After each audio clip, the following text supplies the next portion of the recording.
Changes to Nasus, Akali, Riven, and item balance in this episode of the Patch Preview.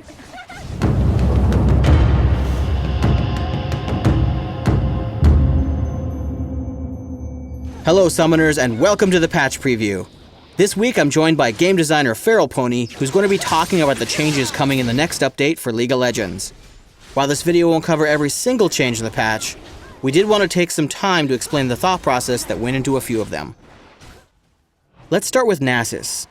He's receiving a bug fix along with some buffs to Siphoning Strike and his ultimate, Fury of the Sands.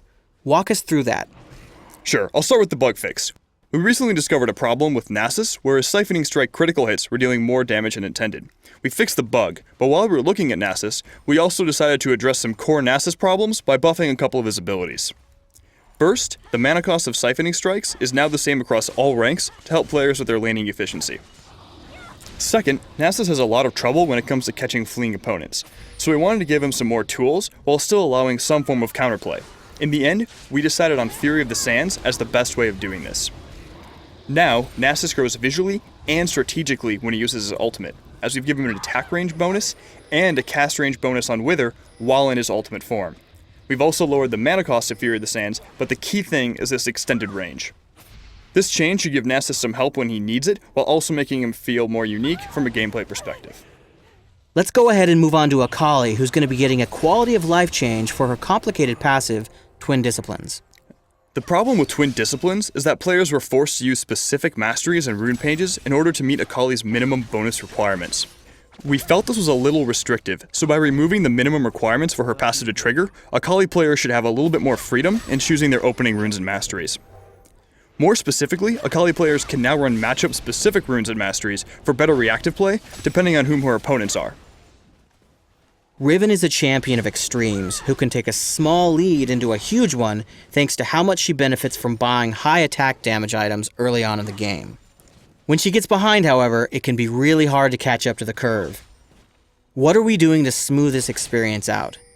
Right now, the only thing we're changing is Riven's passive, Runic Blade. It's a pretty minor change, but a little bit complicated. Instead of scaling off of a combination of Riven's bonus attack damage and a flat attack damage bonus, Runic Blade will scale entirely off of her total attack damage. What this change should do is help Riven players on both ends of the spectrum, especially during her very important mid-game phase.